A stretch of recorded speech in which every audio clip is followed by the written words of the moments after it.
I'm so sorry for being inactive for such a brief period of time, but I'm back, and I'm back for a very specific purpose. Right now, I'm just shooting this video in a very quick state to have a one-to-one conversation with you. यार देखो, मुझे बहुत सारे मेरे juniors ने reach out किया and what I have realized is कि पिछले कुछ दिनों से ये सीए स्टूडेंट्स के दिमाग में एक अजीब सा डर चल रहा है। ये एक थॉट उन्हें सताया जा रहा है because it has been publicly stated that शायद ये वाला सीए एग्ज़ाम सबसे टफ होगा, बहुत टफ होगा। और अगर ये सुनकर आपका भी कॉन्फिडेंस थोड़ा सा हिल गया है या अगर आपको लग रहा है कि आपकी प्रिपरेशन शायद इनफ नहीं है, तो प्लीज़ ये वीडियो स्किप मत करना। I want to highlight this to you all कि जब भी ऐसा कोई अनसर्टेनिटी आता है, जैसे फॉर एग्जाम्पल अभी बोला है कि एग्ज़ाम टफ होगा, यार एग्ज़ाम टफ होगा ये चीज़ कोई न्यू नहीं है। हम क्यों अपनी पूरी मेहनत, पूरे एक्सपेक्टेशंस, पूरा फ्यूचर अपना ऐसे एक एग्ज़ाम से जोड़ रहे हैं? ये एग्ज़ाम्स का नेचर ही ऐसा है, वो हमेशा से टफ रही है। चाहे पेपर कभी लेंदी आ जाए, कभी कोई ट्रिकी आ जाए, कभी कोई ऐसी चीज़ जो आपको आती है पर फिर भी किसी अनफेमिलियर तरीके से पूछने पर आपको वो पेपर टफ लग सकता है।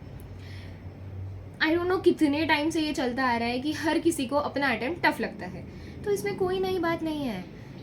सीए एग्ज़ाम्स का टफ होना नॉर्मल है। मैं इतनी एग्ज़ाम्स देके सीए क्लियर कर चुकी हूँ, आप आपके इतने लेवल्स क्लियर कर कर अभी यहाँ पे हो, मतलब आप काफ़ी सारे ऐसे टफ एग्ज़ाम्स को क्लियर करके इस पोजीशन पे आए हो। यहाँ से कुछ और टफ एग्ज़ाम्स क्लियर करके सीए का टाइटल हासिल करना आपके लिए बहुत बड़ी बात नहीं होगी। आप कर लोगे, मुझे पूरा भरोसा है। The only difference that happens is जैसे ही आप ये पेपर टफ होने के प्रिडिक्शन को आपके सर पे चढ़ा लेते हो, आपके अंदर एक सेल्फ डाउट पैदा हो जाता है। आप एक उस फेज़ में चले जाते हो कि यार अब तो मुझे सब कुछ आ जाना चाहिए, एग्ज़ाम इतनी पास आई है। But trust me, it's not practically possible कि आपको हर चीज़ आएगी। आप अकेले नहीं हो इस सिचुएशन में। अगर पेपर किसी के लिए टफ आएगा तो वो हर किसी के लिए टफ होगा, ठीक है। पेपर का जो लेवल रहेगा वो आपके हाथ में नहीं है, आप उसे कंट्रोल नहीं कर सकते हो।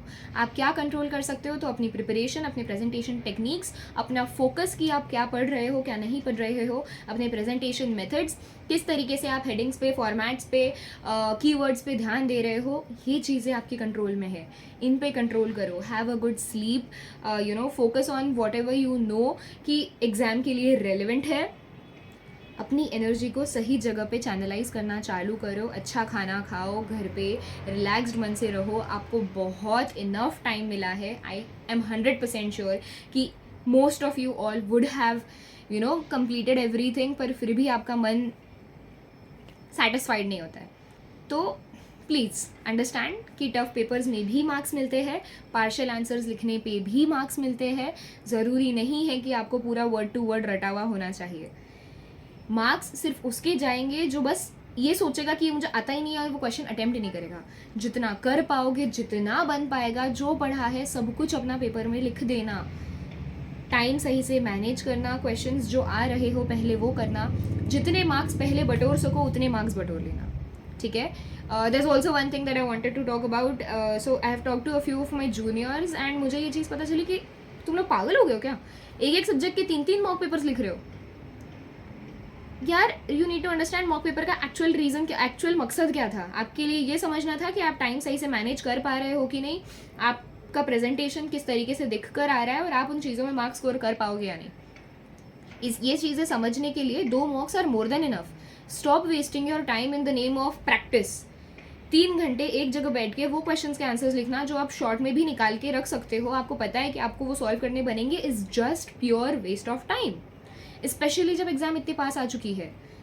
आई अंडरस्टैंड राइटिंग हैबिट होनी चाहिए, राइटिंग हैबिट होना एक अलग जगह पे हो गया। एंड यार समझो, पेपर लिखना इज़ अ ड्रेनिंग प्रोसेस। आप अगर अपने आखिरी के 10-15 दिन भी पेपर लिखने में अगर 3-3 घंटा इन्वेस्ट कर रहे हो, आपके उसके पहले के 3 घंटे सिर्फ वो पेपर ओरिएंटेड पढ़ाई करने में जाने वाले और उसके बाद के भी। एंड देन जब वो चेक होके आएगा या जब आप चेक करोगे उसमें अगर गलती से, भगवान ना करे, कम मार्क्स आ जाए तो जो आपका कॉन्फिडेंस हैम्पर होगा वो तो अलग बात। तो प्लीज़ अब आखिरी के कुछ दिन है, इसमें अपनी एनर्जी पूरी प्रिपरेशंस की तरफ फोकस्ड रखो। जो पढ़ा है उसे रिवाइज करो एंड अपने आप को mentally as well as physically stable बनाओ। Okay, I am back now. कोई भी ऐसे टॉपिक्स है जिसमें आपको दिक्कत हो रही है तो please comment down and instead of you wasting the time figuring it out for yourself, let me do the job for you.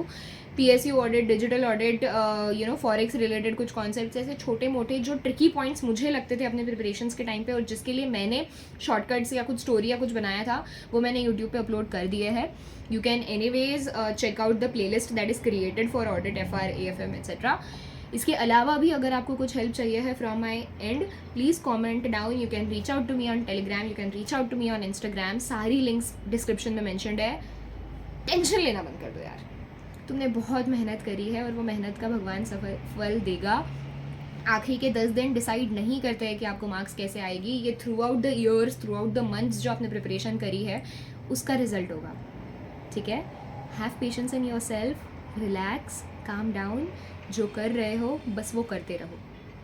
अपने गोल से डिस्ट्रैक्ट मत होना. Okay. Thank you so much for watching till now. मिलते हैं अगले video में. Signing off.